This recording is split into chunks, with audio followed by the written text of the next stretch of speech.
ನಮ್ಮ ಕರ್ನಾಟಕದಲ್ಲಿ ಈಗ ಇವಾಗ ಹೋಗ್ತೀವಿ ತಮಿಳ್ನಾಡನ್ನು ನೋಡ್ತೀವಿ. ಮೆಜಾರಿಟಿ ತಮಿಳ್ನಾಡಿನಲ್ಲಿ ಬರೀ ತಮಿಳ್ ಬೋರ್ಡ್ಸೇ ಇರುತ್ತೆ, ಬೇರೆ ಯಾವ ಬೋರ್ಡ್ಸ್ ಎಂಟರ್ಟೈನ್ ಮಾಡಲ್ಲ. ಅದೇ ಆಂಧ್ರದೇ ಇರುತ್ತೆ ಬೋರ್ಡ್ಗಳು. ಇವಾಗ ಕರ್ನಾಟಕದಲ್ಲಿ ಯಾಕೆ ನಮ್ಮ ಈ ಭಿನ್ನಾಭಿಪ್ರಾಯ, ಈ ಇಂಗ್ಲೀಷ್ ಇದೆಲ್ಲ ಸ್ವಲ್ಪ ಈ ಆಯುಕ್ತರು, ಇಲ್ಲಿರೋ ಆಯುಕ್ತರು, ಯಾರು ದೊಡ್ಡ ಗಣ್ಯ ವ್ಯಕ್ತಿಗಳೆಲ್ಲ ನೋಡಿ ಇವೆಲ್ಲ ಕೂಲಂಕುಷವಾಗಿ ವಿಚಾರ ಮಾಡಿ ಇವ್ರಿಗೆಲ್ಲ ಡೈರೆಕ್ಷನ್ ಕೊಟ್ಟು, ನೋಟಿಸ್ಗಳು ಕೊಟ್ಟು ಇದೆಲ್ಲ ದಯವಿಟ್ಟು ನೀವು ಚೇಂಜ್ ಮಾಡಿ. ಇದೆಲ್ಲ ಚೇಂಜ್ ಮಾಡಿದ್ರೆ ಆಟೋಮೆಟಿಕ್ಕಾಗಿ ನಮಗೆ ಒಂದು ಕನ್ನಡ ಕಲಿಯೋಕ್ಕೆ ಎಲ್ಲರಿಗೂ ಒಂದು ಇಂಟ್ರೆಸ್ಟ್ ಬರುತ್ತೆ. ಏನೋ ಬೋರ್ಡ್ ನೋಡೋಕ್ಕೆ ಇವಾಗ ಏನಿಲ್ಲ ಇಂಗ್ಲೀಷಲ್ಲಿ ನೋಡ್ಕೊಂಡು ಹೋಗ್ತಾ ಇರ್ತಾರೆ. ಈಗ ಬೋರ್ಡ್ ಕನ್ನಡ ಬೋರ್ಡ್ ಇದೆ ಅಂದರೆ ನಿಂತ್ಕೊಂಡು ಅದು ಏನು ಆ ಒತ್ತುಗಳು ಒಂದಕ್ಕೊಂದೊಂದು ಜೋಡಣೆ ಮಾಡಿ ಓದೋಕ್ಕೆ ಒಂದು ಪ್ರಯತ್ನ ಮಾಡ್ತಾರೆ. ಒಂದೊಂದು ಪ್ರಯತ್ನ ಮಾಡಿ ಎಲ್ಲರಿಗೂ ಒಂದು ಕನ್ನಡ ಕಲಿಕೆ ಅಂತ ಒಂದು ಬರುತ್ತೆ, ಎಲ್ಲ ಜ್ಞಾನ ಬುದ್ಧಿ ಎಲ್ಲ ಚೆನ್ನಾಗಿ ಬರುತ್ತೆ.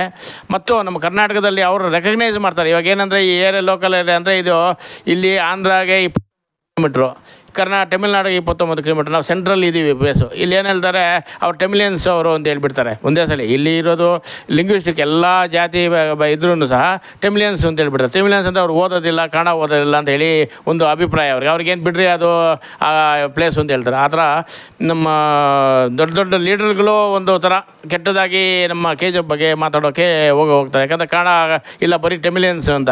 ಆಂಧ್ರ ನಾವು ಯಾವುದು ಭಿನ್ನಾಭಿಪ್ರಾಯ ಇಲ್ಲ, ನಮ್ಮ ಟೆಮಿಲಿಯನ್ಸು ಒಳ್ಳೆ ಜನ ಓದ್ತಾ ಇದ್ದಾರೆ. ಇವಾಗೆಲ್ಲ ಅವರು ಫಸ್ಟ್ ಲ್ಯಾಂಗ್ವೇಜು ಕನ್ನಡನೇ ತೊಗೊಂಡಿದ್ದಾರೆ. ಅದರಲ್ಲೂ ದೊಡ್ಡ ಹೆವಿ ಮಾರ್ಕ್ಸ್ ಬಂದಿರೋರು ಇದ್ದಾರೆ ಈ ಸ್ಕೂಲಲ್ಲಿ. ನಾವೆಲ್ಲ ಸಹ ಎಲ್ಲೆಲ್ಲೋ ಮೀಟಿಂಗ್ಲೆಲ್ಲ ಮಾಡ್ತಾಯಿದ್ದೆ. ನಾನು ಅಧ್ಯಕ್ಷರಾಗಿದ್ದಾಗ ಒಂದು 4 ವರ್ಷ ಸತತವಾಗಿ ಅಧ್ಯಕ್ಷರಾಗಿದ್ದಾಗಲೂ ಕೂಡ ಮೀಟಿಂಗ್ ಮಾಡಿದ್ವಿ. ಎಲ್ಲ ಕನ್ನಡದಲ್ಲೇ ಭಾಷಣ ಮಾಡಿದ್ವಿ, ಯಾವುದು ಇಂಗ್ಲೀಷಲ್ಲಿ ಎಲ್ಲ ಇದು ಸ್ಕೂಲ್ ಅವರಾಗಲಿ BOಗಳಾಗಲಿ ಎಲ್ಲರಿಗೂ ಅವ್ರಿಗೆ ಡೈರೆಕ್ಷನ್ ಆವಾಗಲೂ ಕೊಟ್ಟು ಇದ್ದೀವಿ.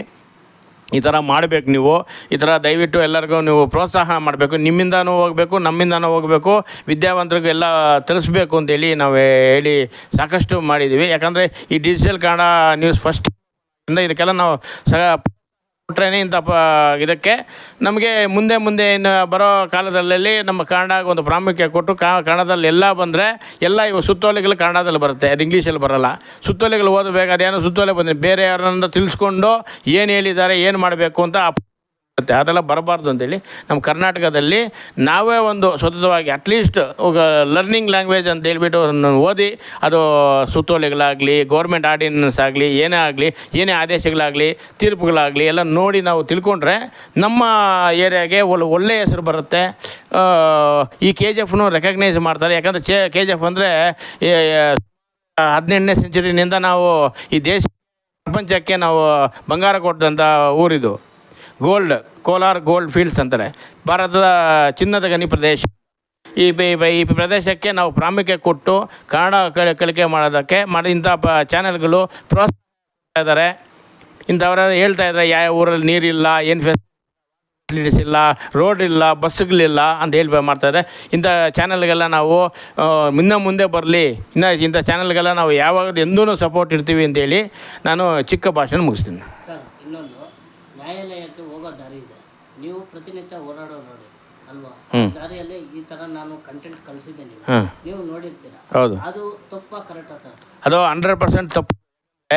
ಏನು ಮಾಡಿದ್ದಾರೆ ಅಂದರೆ ರೋಡ್ಗಳು ಆವಾಗಲೇ ನಾವು ರೋಡ್ ಹಾಕೋ ದಿವಸ ಸಾಹೇಬ್ರಂದು ಆವಾಗಲೇ ಬಂದು ಅವ್ರನ್ನೇ ಕರ್ಕೊಂಬಂದು ತೋರಿಸಿ ಈ ಥರ ಇದೆ ಸರ್, ಈ ಥರ ನೋಡಿ ಸರ್, 50 ಹಾಕಿದ್ದು ಇದು ಒಂದು ಬೆಂಚ್ ಗಾಡಿ ಹೋಯಿತು, ಎಲ್ಲ ರೋಡ್ ಕಿತ್ಕೊಂಡ್ಬಂದ್ಬಿಡ್ತು, ಈ ಥರ ನಡೆಯೋಕ್ಕಾಗಲ್ಲ, ಹೋಗೋಕ್ಕಾಗಲ್ಲ ಪರಿಸ್ಥಿತಿಯಿಂದ ಇಮ್ಮಿಡಿಯೇಟಾಗಿ ಇಂಜಿನಿಯರ್ ಕರೆಸಿ ಇನ್ನು ಏನು ಸೆಟ್ರೇಟ್ ಮಾಡ್ದೇನೋ ಅವ್ರು ಮಾಡ್ತಾ ಇರೋ ಕೆಲಸ ಅವ್ರೇನಿಲ್ಲ, ಸುಮ್ಮನೆ ಕೋರ್ಟ್ ಮುಂದೆ ಒಂದು ಹಾಕಿಬಿಟ್ಟು ಹಂಗೆ ಮಿಕ್ಕಿದ ಜಾಗದೆಲ್ಲ ಸಿಕ್ಕಾಪಟ್ಟೆ ಗುಣಿಗಳು, ಹೋಗೋಕ್ಕಾಗಲ್ಲ, ಆಕ್ಸಿಡೆಂಟು ಝೋನ್ ಆಗಿಬಿಟ್ಟಿದೆ ಎಲ್ಲ. ಇದರಿಂದ ಇದೆಲ್ಲ ಪರಿಗಣನೆ ಮಾಡೋ ಯಾರು ಮುಂದೆಗೆ ಬರ್ತಾಯಿಲ್ಲ. ನಮ್ಮ ಹತ್ರ ಮುಂದೆಗೆ ಬಂದವ್ರೆ ಒಂದು ಹಾಕಿ ಡೈರೆಕ್ಷನ್ ಕೊಡೋಣ ಅಂದ್ರೆ ನಮ್ಮ ಮುಂದೆ ಬಂದರೆ ಒಂದು 4-5 ಜನ ಸೇರಿಕೊಂಡು ಬಂದರೆ ಒಂದು ಈ ಥರ ಇದೆಲ್ಲ ಮಾಡಬೇಕು ಗೌರ್ಮೆಂಟು. ಯಾಕಂದರೆ ನಮ್ಮ ಹತ್ರ ಟ್ಯಾಕ್ಸ್ ಕಲೆಕ್ಟ್ ಮಾಡ್ಕೊತಾರೆ, ಟ್ಯಾಕ್ಸ್ ಕಲೆಕ್ಟ್ ಮಾಡ್ಕೊಂಡು ಅವ್ರ ಕರ್ತವ್ಯ ಮಾಡ್ತಾಯಿಲ್ಲ. ನೀರು, ವಿದ್ಯುತ್, ರೋಡ್ಗಳು ಇವೆಲ್ಲ ಅವ್ರ ಕರ್ತವ್ಯ, ಗೌರ್ಮೆಂಟ್ ಮಾಡೋ ಕರ್ತವ್ಯ. ಯಾಕಂದರೆ ಅವ್ರು ಮಾಡಿ ಚೆನ್ನಾಗಿರಬೇಕು.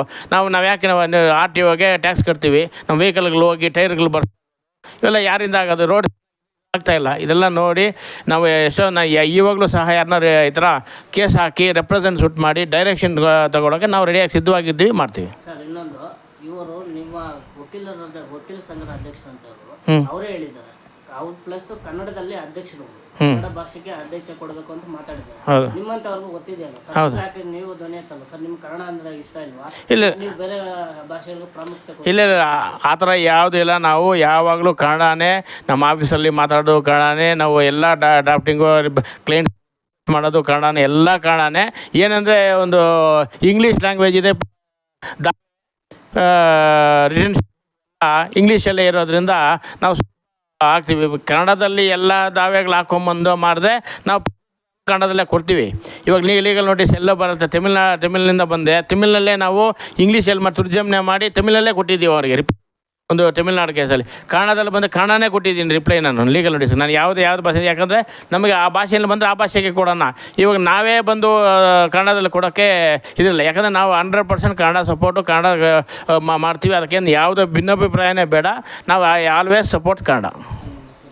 ನನ್ನ ಹೆಸರು ಹರಿನಾಥ್. ನಾನು 2 times ಪ್ರೆಸಿಡೆಂಟ್ ಆಗಿ KGF ಸತತವಾಗಿ ಸೆಂಚುರಿ ಮಾಡಿದ್ರು. ನನ್ನ ಪೀರಿಯಡಲ್ಲಿ ಆಗಿರೋ ಸೆಂಚುರಿ ಸೆಲೆಬ್ರೇಷನ್ ಪ್ಲಸ್ ಪ್ರೆಸಿಡೆಂಟ್ ಆಗಿದ್ದೆ. 4 ವರ್ಷ ಸತತವಾಗಿ ಆಗಿರೋ ಪ್ರೆಸಿಡೆಂಟ್ ಅಂದರೆ KGF ಅಲ್ಲಿ ಇಷ್ಟ.